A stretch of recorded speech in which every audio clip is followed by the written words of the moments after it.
फाटेको टुलदेखि यस्तो दामी चुला यो बनाउनलाई चाहिँ एकदमै सजिलो छ। एउटा फाटेको टुल लिएर त्यसको भित्र चाहिँ एउटा टेमा राख्नुपर्छ। टेमा राखेर चाहिँ हिलो माटोलाई मुसेर अनि पुरै वरिपरि नै हाल्नुपर्छ।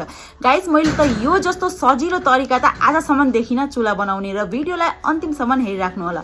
वरिपरि हालेको पछाडि चाहिँ दुईटा बाँसको टुक्रा यसरी राख्नुपर्छ। त्यहाँ चाहिँ अगाडि मुखको अगाडि हो अनि यहाँ हेर्न सक्नुहुन्छ तलतिर धुलो पार्नुपर्छ अनि पुरै लिपिदिसकेपछि त्यसलाई चाहिँ 2 दिनको लागि राखिदिनुपर्छ। 2 दिन सकिसकेपछि अनि फेरि त्यो टुललाई चाहिँ निस्काउनु पर्छ। हेर्न सक्नुहुन्छ कस्तो राम्रो भएको छ। अलिअलि त्यो बिग्रेको जग्गालाई फेरि गिलो माटीले मज्जाले चिल्याउनु पर्छ अनि सबैतिर चिल्लिसकेपछि हेर्न सक्नुहुन्छ यो दिदीले पुरै बनाइसक्यो अनि आफ्नो तरिकाले मज्जाले डिजाइन गरिरहेछ। हेर्न सक्नुहुन्छ यति नै इजी प्रोसेस। तपाईहरुलाई कस्तो लाग्यो यो प्रोसेस र हेर्न सक्नुहुन्छ यो चुला पनि रेडी भइसकेको छ। राम्रो लाग्यो भने एउटा लाइक कमेन्ट शेयर गर्न नबिर्सिनु होला। धन्यवाद।